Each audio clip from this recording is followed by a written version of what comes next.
और 11वें दिन क्योंकि सभी ब्रजवासी नंद महाराज सहित एकादशी का व्रत अवश्य रखते थे। पद्म पुराण में वर्णन है, एकादशी की बड़ी भारी महिमा का वर्णन है। कहा जाता है यदि कोई व्यक्ति कोई भी व्रत न रख सके, वर्ष में बहुत सारे उपवास आते हैं, व्रत आते हैं, कोई भी व्रत न रखे तो कम से कम जन्माष्टमी का व्रत तो रखना ही चाहिए।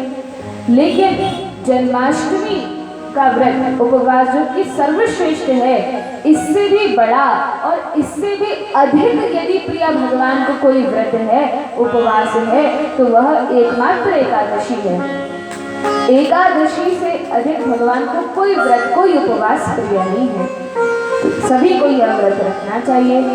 अब नंद बाबा ने यह उपवास रखा, यह व्रत रखा, लेकिन एक नियम है कि एकादशी का जो व्रत है रात के 12 बजे के बाद नहीं खुलता, या ऐसा नहीं होता कि एक समय भोजन कर लो। एकादशी का व्रत तो पूरे दिन रखना होता है।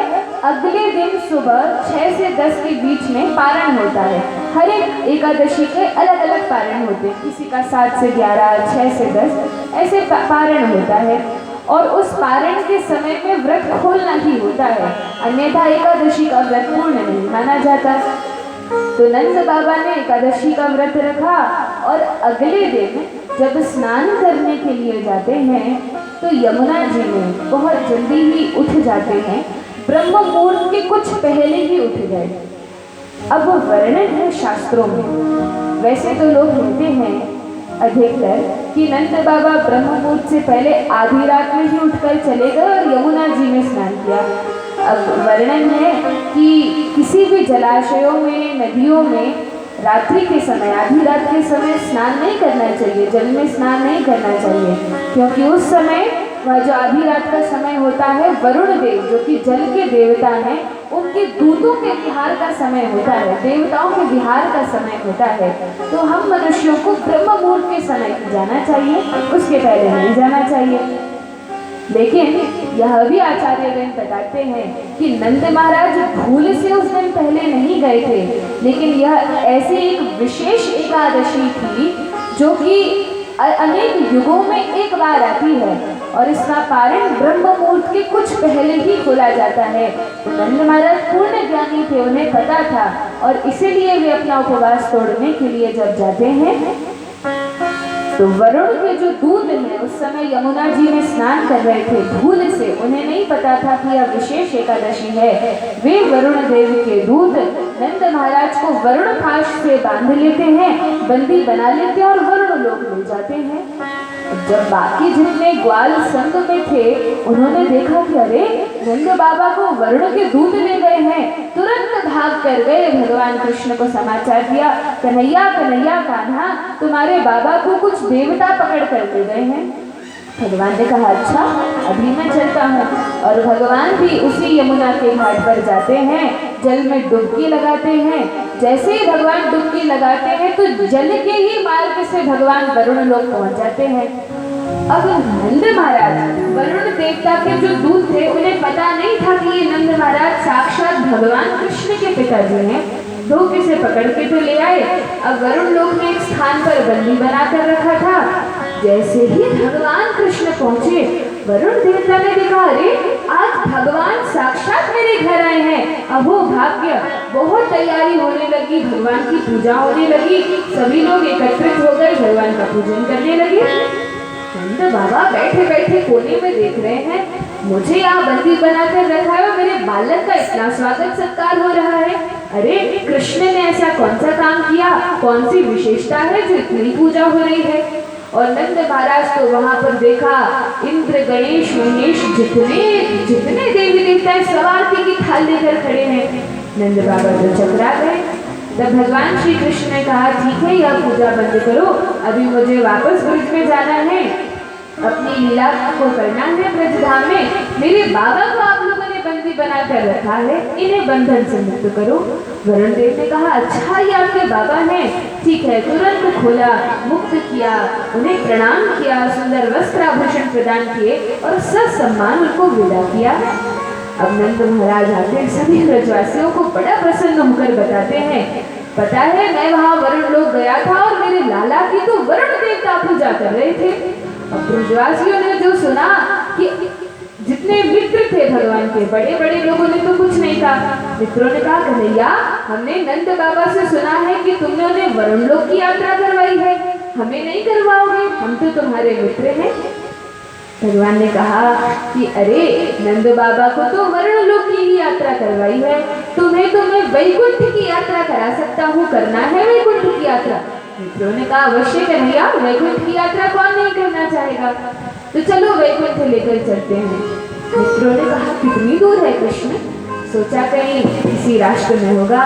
कन्हैया कहते हैं, अरे वैकुंठ आध्यात्मिक जगत में है, स्वर्ग के भी ऊपर है। अच्छा कन्हैया, तो फिर हम मर जाएंगे वैकुंठ जाएंगे तो? कहा, नहीं नहीं, इतनी चिंता मत करो, मैं अपने वैकुंठ को यहीं पर प्रकट कर देता हूँ ब्रजधाम में, यहीं पर जाकर दर्शन करना। ठीक है कन्हैया, प्रकट करो। अब भगवान अपनी योग माया के प्रभाव से अपने दिव्य धाम चिन्मय धाम वैकुंठ को ब्रज में प्रकट कर देते हैं। जहाँ मित्र खड़े थे वहीं वैकुंठ का द्वार था। सभी मित्र बड़े असमंजस के साथ, बड़े आश्चर्यचकित होकर प्रवेश करते हैं वैकुंठ में। देखा, इतने सुंदर सुंदर मणिमाणिक्य हैं, रत्न हैं। वहाँ पर अलग से सूर्य चंद्रमा का प्रकाश नहीं है, लेकिन भगवान का धाम स्वयं प्रकाशित है। उसकी रज रज से प्रकाश निकल रहा है, खंभे खंभे में प्रकाश है, हर एक चीज में प्रकाश है। इतना सुंदर धाम। फिर आगे जाते गए देखा, यहाँ तो जितने लोग हैं सभी 4 हाथ वाले हैं। वैकुंठ में सब भगवान विष्णु के समान दिखते हैं। जिस प्रकार चतुर्भुज रूप में विष्णु जी हैं, उसी प्रकार भगवान के जितने भक्त हैं, जितने सेवक पार्षद हैं, सभी चतुर्भुजी हैं। देखा, यहाँ तो सब 4 हाथ वाले, शंख चक्र गदा पद्म धारण किए। अब ये मित्र एक दूसरे से बातें कर रहे थे। तभी एक वैकुंठवासी ने कहा, यहाँ पर शांति बना के रखो, ये वैकुंठ धाम है, यहाँ बातें नहीं करते, यहाँ केवल हाथ जोड़कर भगवान का पूजन करते हैं। अच्छा, सब ब्रजवासी चुप हो गए। थोड़े और आगे गए तो देखा, ये तो हमारे कन्हैया जैसे भगवान विष्णु लग रहे हैं। एकदम कन्हैया जैसा मुख है, वैसा ही रूप है, वैसा ही रंग है। बस अंतर इतना है कि हमारे भगवान विष्णु के 4 हाथ हैं और हमारा कन्हैया पगड़ी और मोर मुकुट धारण करता है। भगवान विष्णु रत्न जटित मुकुट धारण किए हुए हैं, लेकिन साक्षात कृष्ण जैसे ही दिखते हैं हमारे भगवान विष्णु भी। तो वहाँ पे जितने वैकुंठवासी से थे उनसे कहा कि हम भगवान विष्णु से जाकर मिल सकते हैं, हमें उनसे कुछ बात करनी है। वैकुंठवासियों ने कहा, नहीं नहीं, यहाँ भगवान के पास नहीं जाते, दूर खड़े होकर केवल प्रार्थना कर सकते हैं, भगवान के पास जाकर मिलना ये अलाउड नहीं है यहाँ पर। अच्छा, तो ठीक है, हम उनके चरण सेवा कर सकते हैं? नहीं नहीं, भगवान का स्पर्श नहीं कर सकते। अच्छा, हमारे पास कुछ फल है, भगवान को अर्पण कर सकते हैं? नहीं, हमें ही दे दो, हम अर्पण कर देंगे, पास में नहीं जा सकते। तो मित्र कन्हैया के पास आते, कन्हैया ये कैसी जगह हमें लेकर आए हो, जहाँ तुम बैठे थे वहाँ विष्णु बनकर। हमने वैकुंठवासियों से कहा हमें दर्शन करना है, पास में जाना है, खेलना है, कुछ नहीं, वैकुंठवासियों ने मना कर दिया। अरे कन्हैया, जहाँ तुमसे बात नहीं कर सकते, जहाँ तुम्हारे हाथ पैर नहीं दबा सकते, जहाँ तुम्हारे साथ खेल नहीं सकते, ऐसे वैकुंठ में भी हमें नहीं जाना, हम तो वृंदावन में रहते हैं। बोलिए वृंदावन धाम की जय। तो भगवान का यह जो ब्रज धाम है, भगवान जो ब्रज में लीला करते हैं, वैकुंठ से भी अधिक श्रेष्ठ भगवान की ब्रज की लीला है। तो भगवान के भक्तों को वैकुंठ में रास नहीं आता, वैकुंठ में आनंद नहीं आता, उन्हें तो यह वृंदावन धाम ही अच्छा लगता है।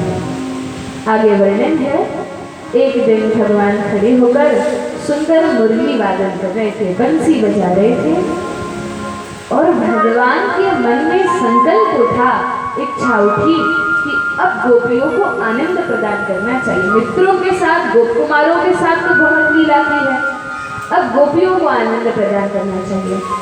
अब देखिए, रास लीला को सुनने से पहले, भगवान की मधुर गोपियों के साथ लीला को श्रवण करने के पहले हमें ये समझना चाहिए कि यह जो रास है, यह नृत्य है, ये साधारण जगत की लीला नहीं है। जैसे इस जगत में साधारण बालक बालिका होते हैं, उस प्रकार से भगवान की लीला नहीं है। भगवान की लीला तो दिव्याति दिव्य है।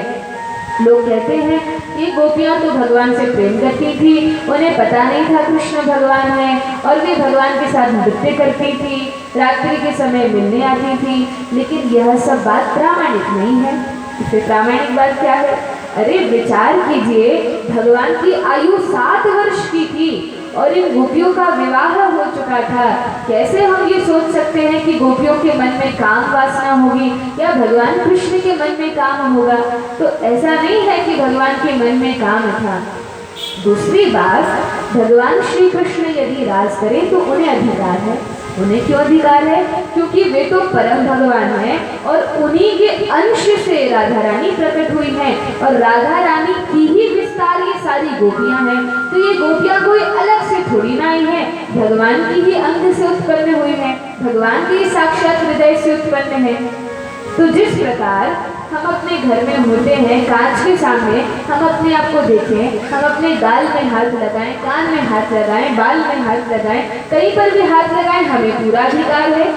उसी प्रकार से ये जो गोपियां हैं, राधा रानी है, साक्षात भगवान के अंग है, अलग से नहीं है। भगवान और राधा रानी एक ही है। तो भगवान चाहे गोपियों के साथ नृत्य करें, रासलीला करें, किसी को कोई आपत्ति नहीं होनी चाहिए। लेकिन जो धूर्त हैं, जो नास्तिक हैं, जो मूढ़ जन हैं, वे भगवान की लीलाओं के ऊपर उंगली उठाते हैं, समझते नहीं है कि वास्तव में ये लीला क्या है। तो रासलीला को गलत ढंग से लिया जाता है, लेकिन यह समझना चाहिए कि रास में जो गोपी बनकर आए हैं, ये गोपियां पहले कौन थी? ये तो बड़े बड़े ऋषि मुनि संत महात्मा थे। जिस समय त्रेता युग था, त्रेता युग के समय भगवान दंडकारण्य के वनों में जाते हैं, और उन वनों में बहुत सारे ऋषियों के आश्रम होते हैं। जब ये ऋषि, जब ये संत देखते हैं कि ये सीता मैया, लक्ष्मण जी, श्री रामचंद्र की कितनी अच्छे से सेवा करते हैं, उनके संग उनके साथ रहते हैं, तो उनके मन में इच्छा उठती है, जिस प्रकार सीता मैया श्री रामचंद्र की सेवा करती हैं, काश हमें भी ऐसा अवसर मिले कि हम भगवान की अंतरंग सेवा में लग सकें। तो ये ऋषि मुनि संत महात्मा ही हैं जिन्होंने हजारों लाखों वर्षों तक तपस्या की है, हवन यज्ञ किए हैं भगवान को पति रूप में प्राप्त करने के लिए, भगवान को प्रेमी के रूप में प्राप्त करने के लिए, भगवत प्रेम प्राप्त करने के लिए। और तब यही संत महात्मा गोपी बनकर ब्रजमंडल में प्रकट होते हैं। और ऐसा भी नहीं है कि इन गोपियों को पता नहीं था कि कृष्ण भगवान है। उन्हें पता था, सभी के हृदय में जो विराजमान परब्रह्म परमात्मा है, वे ही कृष्ण का रूप धारण करके ब्रज में आए हैं। कैसे पता कि उन्हें पता था? तो गोपियां गोपी गीत में कहती हैं, न खलु गोपिका नंदनो भवान अखिल देहिना अंतरात्म हे कृष्ण हे सखा, हम जानते हैं आप तो हमारे कल्याण के लिए, हमारी इच्छा पूर्ति के लिए, हमें आनंद प्रदान करने के लिए इस प्रकार से रास कर रहे हैं, लेकिन वास्तव में आप तो साक्षात भगवान हैं, साक्षात परब्रह्म हैं, जो सभी के हृदयों में विराजमान है। तो इस प्रकार से गोपियों को यह सब कुछ पता था, लेकिन फिर भी वे भगवान की आराधना करती थी। भक्ति के अलग अलग स्तर होते हैं। जब कोई व्यक्ति भक्ति करता है तो अलग अलग स्तर होते हैं। सबसे पहले होता है श्रद्धा। 9 सीढ़ियां हैं भगवान तक पहुंचने की। उनमें से पहली है श्रद्धा। आदौ श्रद्धा तथा साधु संगोत्थ भजन क्रिया। सबसे पहले श्रद्धा, फिर साधु संग। जब हृदय में श्रद्धा उत्पन्न होती है तब साधुओं का, भक्तों का संग मिलता है। सबसे पहले श्रद्धा, फिर साधु संग, फिर भजन क्रिया। जब साधु संग होता है तो हम भजन करना प्रारंभ करते हैं। ये तीसरे स्तर पर पहुंच जाते हैं, श्रद्धा, साधु संग, फिर भजन क्रिया। लेकिन यहाँ तक तो सब ठीक रहता है। चौथा स्तर जो है भक्ति का, वह है अनर्थ निवृत्ति। अनर्थ निवृत्ति क्या है? हमारे हृदय में जो विकार है, काम वासना है, क्रोध है, लोभ है, घमंड है, अभिमान है, ईर्ष्या है, ये सारे विकार हैं। तो चौथा जो सीढ़ी है, चौथी सीढ़ी है, वह है इन विकारों को पार करना, इन विकारों से उबर जाना। तो बाकी सारी सीढ़ियाँ तो बड़ी सरल हैं, लेकिन यह जो चौथी सीढ़ी है अनंत निवृत्ति, इस पर भक्त जन आकर अटक जाते हैं। लेकिन यदि कोई प्रयास भी कर रहा है कि हम अनंत निवृत्ति करें, हृदय से जो अनर्थ है वो निकल जाए और भगवान की भक्ति हृदय में आ जाए, तो वह व्यक्ति भी भक्त है। और इस अनंत निवृत्ति के बाद फिर आती है निष्ठा, भगवान में निष्ठा हो, फिर रुचि उत्पन्न होती है, उसके बाद भगवान से आसक्ति होती है, भगवान से ऐसा बंधन हो जाता है, बिना उनकी कथा सुने, बिना कीर्तन सुने, बिना जप किए, बिना ग्रंथ पढ़े हमें चैन नहीं पड़ता। तो ये भगवान से आसक्ति होती है।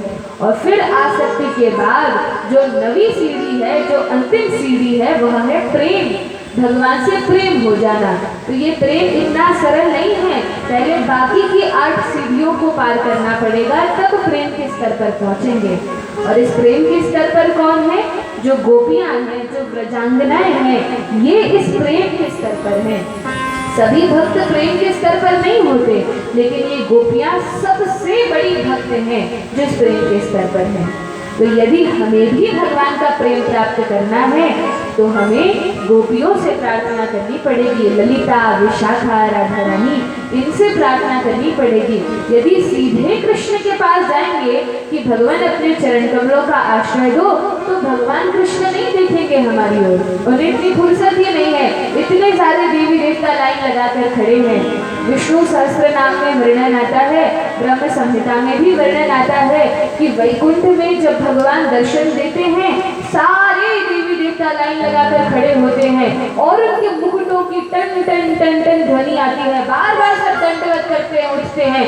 फिर और यहाँ तक वर्णन है कि जय विजय, जो कि भगवान के वैकुंठ के द्वारपाल हैं, डंडा लेकर खड़े होते हैं। और चतुर्मुखी ब्रह्मा, पंचमुखी ब्रह्मा, अलग अलग ब्रह्मांडों के अलग अलग ब्रह्मा जब आकर दंडवत करते हैं, तो जय विजय उनके मुकुट पर डंडा मारते, जल्दी हटो, और बहुत सारी लाइन लगी है, बहुत सारे देवी देवता खड़े हैं। तो इस प्रकार ये सारे देवी देवता लाइन लगाकर खड़े हैं। भगवान को कहाँ फुर्सत है कि वो हमारी ओर देखें। लेकिन राधा रानी परम दयालु हैं, राधा रानी बहुत कृपा करने वाली हैं। तो ये राधा रानी कैसे हैं? जब इनकी शरण में कोई भक्त आता है तो राधा रानी यह नहीं देखती कि यह भक्त अधिकारी है कि नहीं भगवान के चरणों में जाने का। राधा रानी तो यह देखती हैं कि यह मेरी शरण में आया है, मुझसे प्रार्थना कर रहा है। जिस प्रकार एक बालक होता है और बालक को पिता से बहुत भय होता है, पिता से कुछ मांगने में, कुछ कहने में, पिताजी टॉफी दिला दो, बच्चा कभी कभी डरता है, लेकिन उसको पता है माता के पास जाऊंगा और कहूंगा माता मुझे ये चाहिए, तो माता तुरंत पिताजी से कह देंगे और मुझे ये वस्तु मिल जाएगी। उसी प्रकार भक्त बड़े चतुर होते हैं, पता है कृष्ण हमें स्वीकार करें या ना करें, लेकिन यदि राधा रानी के पास जाएंगे और राधा रानी भगवान से कहेंगी कि भगवान इस जीव को अपनी शरण में ले लीजिए, इसे भी स्वीकार कर लीजिए, इसे भी अपनी गोद में ले लीजिए, तो भगवान मना नहीं कर पाते, फिर भगवान को स्वीकार करना ही पड़ता है, भगवान उस जीव को स्वीकार कर लेते हैं। तो जो भक्त होते हैं वो राधा रानी से प्रार्थना करते हैं, राधा रानी की शरण में जाते हैं। जिस प्रकार एक छोटा बालक होता है, जब किसी बालक का जन्म होता है तो बालक बहुत सारी मलिनताओं से ग्रसित होता है, लेकिन मैया क्या करती, जैसे ही जन्म होता है तो पिताजी का भी मन नहीं होता कि इस बालक को छू लें। क्यों? क्योंकि बहुत सारी गंदगी लगी रहती है। लेकिन जब माता नहला धुला कर एकदम साफ कर देती है, सुंदर वस्त्र पहना देती है और बालक को सजा धजा कर अच्छे अच्छे कपड़े पहनाकर जब अपने पिता को देती है, तो वह पिता बहुत चूमते हैं, प्यार करते हैं। फिर रास्ते चलता राहगीर भी उस बच्चे को उठाना चाहता है, उससे प्रेम करना चाहता है। इसी प्रकार राधा रानी है, वे एक भक्त को इतना शुद्ध कर देती हैं कि फिर वह भक्त भगवान की शरण में जाने का योग्य बन जाता है। तो आइए हम सभी राधा रानी से प्रार्थना करते हैं कि राधा रानी हमें अपनी शरण में लीजिए और भगवान कृष्ण तक पहुंचा दीजिए। हे लाडली सुन लीजिए हमारी, हे राधा रानी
श्यामा प्यारी।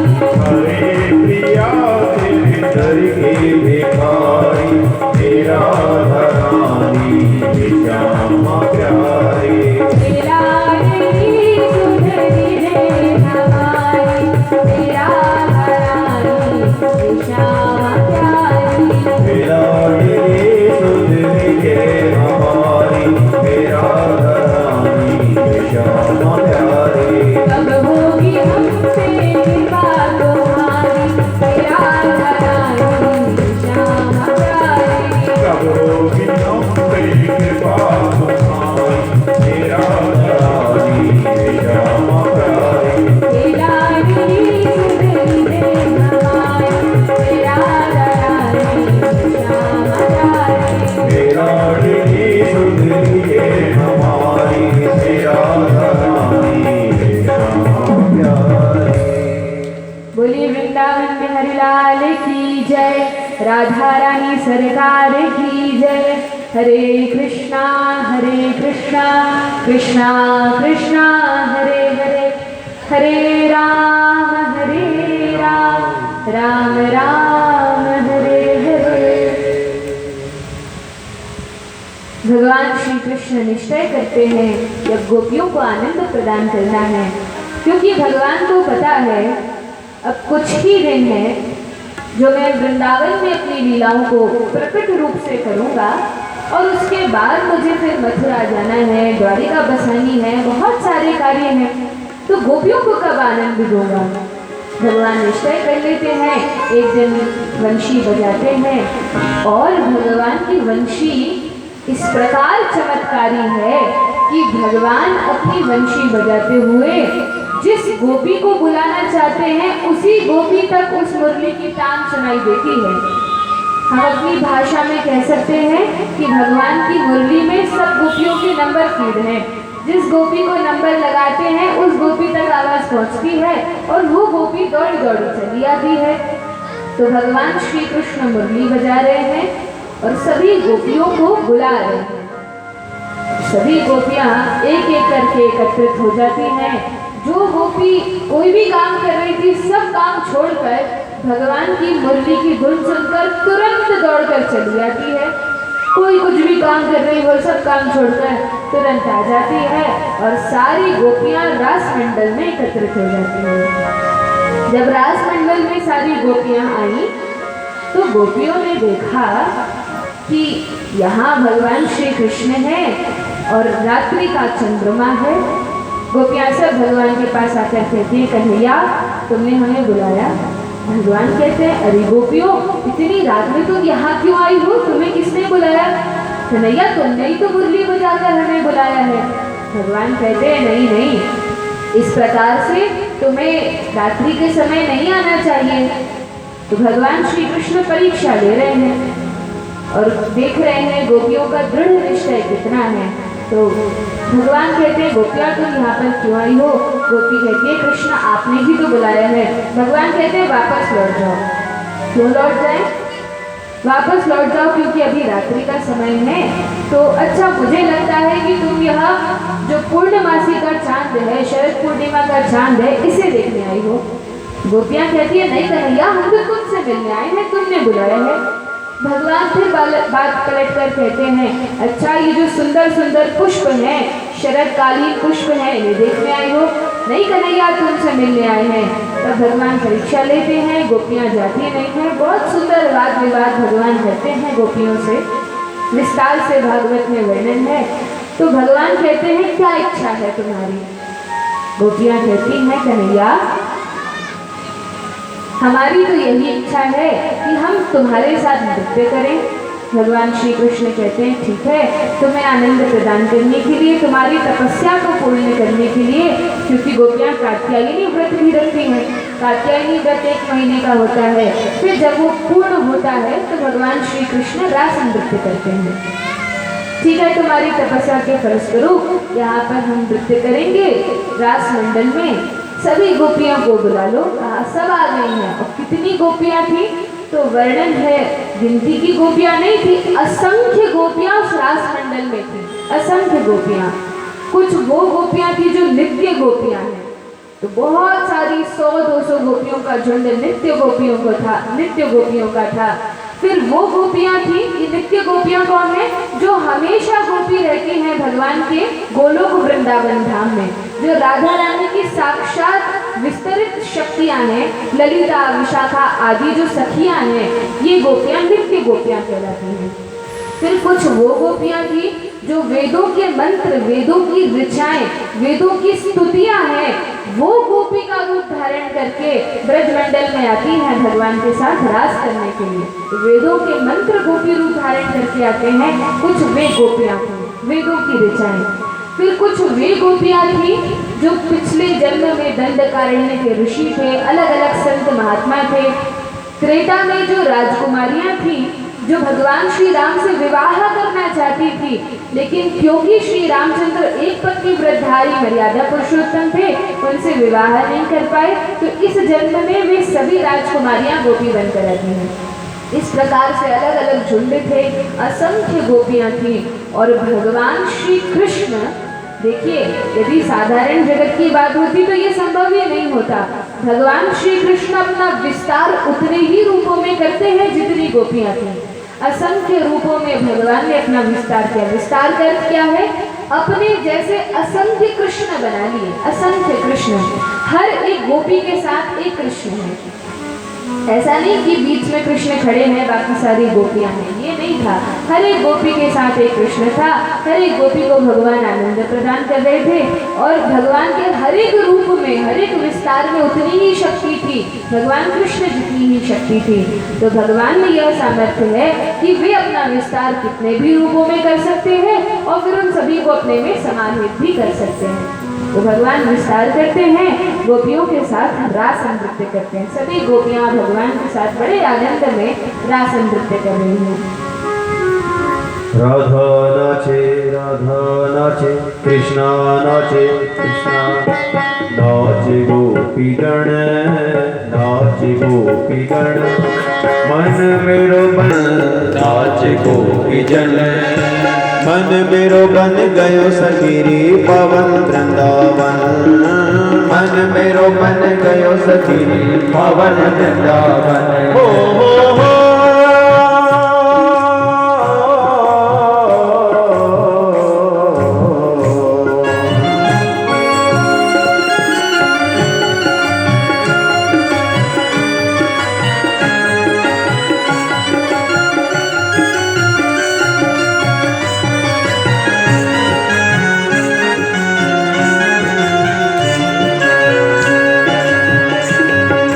ब्रह्मा नाचे विष्णु नाचे, नाचे रुद्रगण।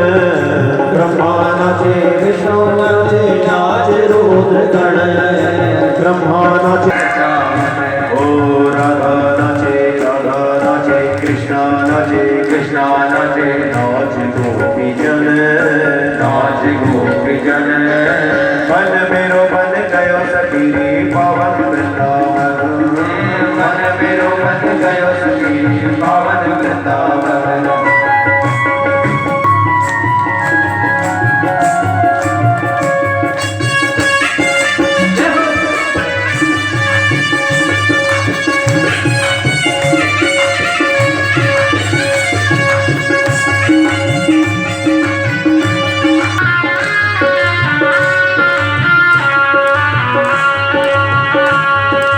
गंगा नाचे यमुना नाचे, नाचे नदी गण। गंगा नाचे यमुना नाचे, नाचे नदी गण। नाचे नाचे नाचे नाचे नाचे नाचे हो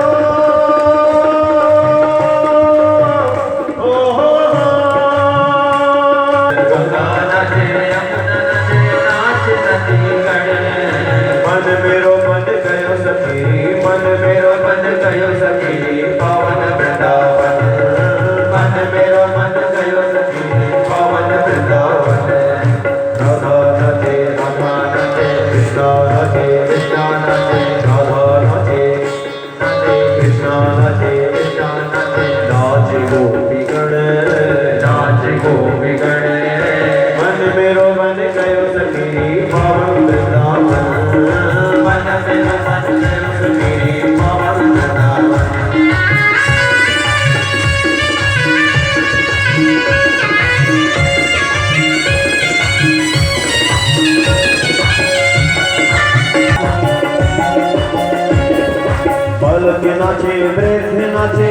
नाचे युवा जन बालक नाचे वृद्ध नाचे नाचे युवा जन बालक नाचे वृद्ध नाचे नाचे युवा सखी पावन वृंदावन मन मेरो मन गयो सखी पावन वृंदावन मन मेरो मन गयो सखी पावन वृंदावन मन मेरो मन गयो सखी पावन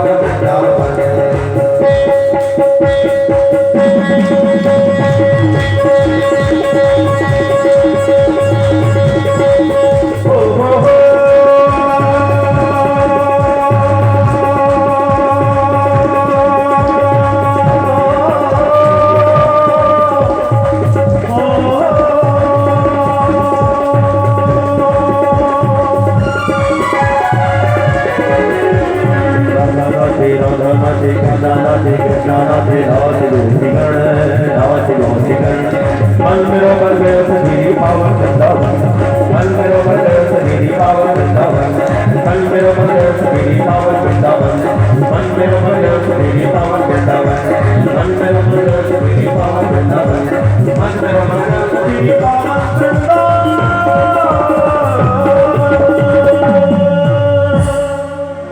बोलिए वृंदावन बिहारी लाल की जय, बांके बिहारी लाल की जय। हरे कृष्णा कृष्णा कृष्णा हरे हरे, हरे राम राम राम हरे हरे।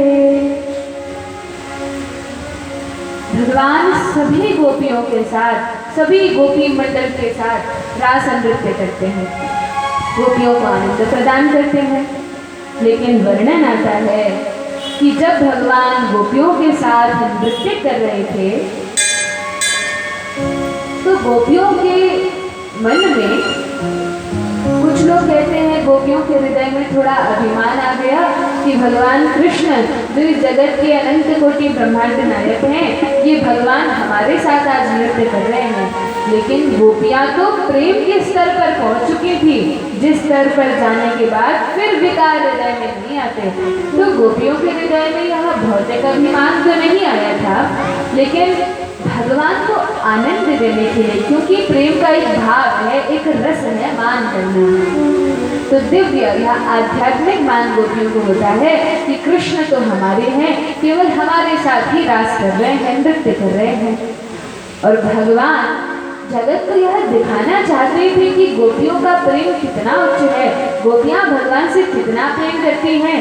तो यह लीला करने के लिए भगवान रास करते करते गोपियों के मध्य से लुप्त हो जाते हैं, गायब हो जाते हैं, छुप जाते हैं। लेकिन वर्णन है एक गोपी को लेकर भगवान जाते हैं, क्योंकि भागवत में राधा रानी का नाम नहीं है और श्रीमती राधा रानी का नाम नहीं है, क्योंकि सुखदेव गोस्वामी राधा रानी के ही शुक हैं, राधा रानी के ही तोते हैं और राधा रानी उनकी गुरु हैं। तो जैसा उन्होंने कृष्ण कथा जिस प्रकार से राधा रानी के मुख से सुनी, यथारूप उसको सुना दिया।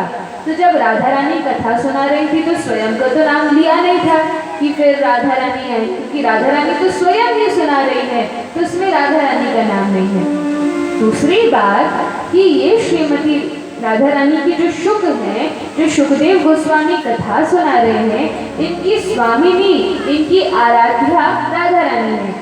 तो यदि ये सुखदेव गोस्वामी कथा सुनाते सुनाते बीच में राधा रानी का नाम ले लेते, तो राधा रानी का नाम लेते ही इतने भाव में लीन हो जाते कि वहीं पर 6 महीने की समाधि लग जाती। और 7 दिन बाद परीक्षित को तक्षक नाक काटने आ रहा था, तो बड़े ही संभल के कथावाचक को बड़ा संभल के कथा कहनी पड़ती है कि कहीं किसी भाव में ना डूब जाए, किसी कथा में लीला प्रसंग में ना डूब जाए, क्योंकि यहाँ तो बैठकर कथा करनी है, यह भी एक प्रकार की सेवा है। तो एक सेवा से विचलित होकर दूसरी सेवा में चला जाना, मानसी सेवा में चले जाना, यह ठीक नहीं है। तो सुखदेव गोस्वामी अपने भावों को संभलते हुए इस कथा को सुनाते हैं, तो बीच में अपने भावों को नहीं आने देते। तो राधा रानी का नाम इसलिए नहीं लिया क्योंकि इतने शुद्ध भक्त हैं, राधा रानी का नाम लेते ही रो पड़ते, वहीं समाधि लग जाती और फिर आगे की कथा नहीं सुना पाते। तो सुखदेव गोस्वामी केवल इतना कहते हैं कि जो श्रीमती राधा रानी है गोपी के रूप में, केवल गोपी यह शब्द का प्रयोग किया। भगवान कृष्ण एक गोपी को लेकर चले जाते हैं जो सभी गोपियों में सर्वश्रेष्ठ थी। अब जो विद्वान हैं, जो भक्त हैं, वे तो समझ जाते हैं कि गोपियों में सर्वश्रेष्ठ गोपी कौन है, वो तो श्रीमती राधा रानी है। तो राधा रानी को लेकर भगवान चले गए और यहाँ सब गोपियाँ नृत्य करते करते जैसे ही देखा कि अरे कन्हैया कहाँ है, कृष्ण कहाँ है, गोविंद देव जी कहाँ है, सब एक दूसरे से आकर मिलती हैं, कन्हैया कहाँ चले गए। लेकिन मार्ग में क्या होता है, जब भगवान राधा रानी को लेकर जा रहे थे, राधा रानी ने विचार किया कृष्ण मुझे तो लेकर आ गए हैं, मैं तो आनंद में हूँ कि मैं कृष्ण के साथ हूँ, लेकिन मेरी जो सखियाँ हैं, जो और भक्त हैं गोपियाँ, वे क्या सोचेंगी, उन्हें लगेगा कि भगवान केवल मुझसे प्रेम करते हैं, उनसे नहीं करते, और कृष्ण प्रेम प्रदायिनी तो केवल श्रीमती राधा रानी है, तो वे चाहती हैं कि मैं सब जीवों को लेकर कृष्ण तक जाऊं, अकेले नहीं जाती। तो राधा रानी मार्ग में ही रुक जाती हैं, वापस लौटकर गोपियों के पास आती हैं, और तब सभी गोपियाँ विरह की वेदना से पीड़ा में कृष्ण कृष्ण पुकारती हैं। और गोपियाँ इतने भाव में आ जाती हैं कि जिस जंगल में यह वन में घूम रही थी, निकुंजों में घूम रही थी, वहाँ पर एक नारायण का मंदिर मिला। तो नारायण मूर्ति के रूप में, विग्रह के रूप में वहाँ पर लेटे हुए थे, चतुर्भुज रूप में। और नारायण के पास जाकर गोपियाँ प्रणाम करके कहती हैं, हे नारायण, आपने हमारे कृष्ण को देखा? तो अब वे तो विग्रह के रूप में है, लेकिन देखा उनका हाथ ऐसे था विग्रह के रूप में, गोपियों ने सोचा इस तरफ कृष्ण गए हैं, तो गोपियां सब उस तरफ जाती हैं। जब आगे मार्ग में गई तो गोपियों ने देखा कि बहुत सारे वृक्ष हैं, एक एक वृक्ष से पूछने लगी कि अरे आम के पेड़, अरे पीपल के पेड़, अरे बरगद के पेड़, क्या तुमने कृष्ण को यहाँ से जाते हुए देखा? लेकिन वृक्ष बेचारे क्या कहें, वे तो बोल नहीं सकते, वृक्षों ने कोई उत्तर नहीं दिया। तब गोपियाँ अशोक के पेड़ के नीचे जाकर कहती हैं, अरे अशोक वृक्ष, तुम तो बता दो कृष्ण कहाँ गए हैं। क्यों ऐसा कहा? कहा तुम तो जानते हो कि विरह की पीड़ा क्या होती है। अशोक वाटिका में अशोक वृक्ष के नीचे बैठकर भी सीता मैया ने अपने आंसुओं से तुम्हें सींचा है। अरे अशोक वृक्ष, तुम तो बता दो कृष्ण कहाँ गए हैं। लेकिन वह वृक्ष ने भी कुछ नहीं कहा। तब आगे वृंदावन तो वृंदा अर्थात तुलसी देवी का वन है, तुलसी का वन है, तो तुलसी के पेड़ इधर उधर लगे थे। तब वृंदा देवी के पास जाकर कहती है, कच्चित तुलसी कल्याणी गोविंद चरण प्रिय। हे तुलसी महारानी, आप तो भगवान की चरण प्रिया है, हमेशा भगवान के चरण कमलों में रहती हैं, आप तो बता दीजिए कि गोविंद देव जी कहाँ गए हैं। लेकिन तुलसी महारानी भी कुछ नहीं कहती, वृंदा देवी भी कुछ नहीं कहती। तब गोपियाँ रोते हुए एक स्थान पर बैठ जाती हैं और भगवान श्री कृष्ण को पुकारने लगती हैं। तो गोपियाँ गोपी गीत के माध्यम से भगवान श्री कृष्ण को पुकारती हैं। और वर्णन है कि यह जो गोपी गीत है भगवान का सबसे प्रिय गीत है। तो यदि आप सब भी गोपी गीत गाना चाहते हैं तो अपने मोबाइल निकालिए, उनका उपयोग कीजिए, गोपी गीत सर्च कीजिए गूगल गुरु से और सभी साथ में गोपी गीत गाएंगे। तो सभी से प्रार्थना है कि यदि केवल बैठकर सुनेंगे तो क्योंकि संस्कृत में है समझ नहीं आएगा, इसलिए सब लोग निकालें और साथ साथ पढ़ने का प्रयास करें। गोपियाँ भगवान से प्रार्थना करती हैं, हे कृष्ण आप तो परम भगवान हैं। गोपियाँ कहती हैं, कृष्ण जब से आपका जन्म इस ब्रज भूमि में हुआ है तब से लक्ष्मियाँ, जो लक्ष्मी देवी हैं, ब्रज की गली गली में घूम रही हैं। ब्रज की गली गली में लक्ष्मी जी का वास है। तो गोपियाँ प्रार्थना प्रारंभ करती हैं कि गोपी गीत बड़ा है लेकिन हम इसको पूरा पढ़ेंगे, थोड़ा समय लगेगा, लेकिन क्योंकि यजमानों की भी इच्छा है कि हम इस गोपी गीत को पूरा पढ़ें तो हम पूरा ही इसको पढ़ेंगे और सभी साथ में बड़े ही भाव से इसको गाएंगे। गोप्यौचुः जयति तेधिगम् जन्मना व्रतः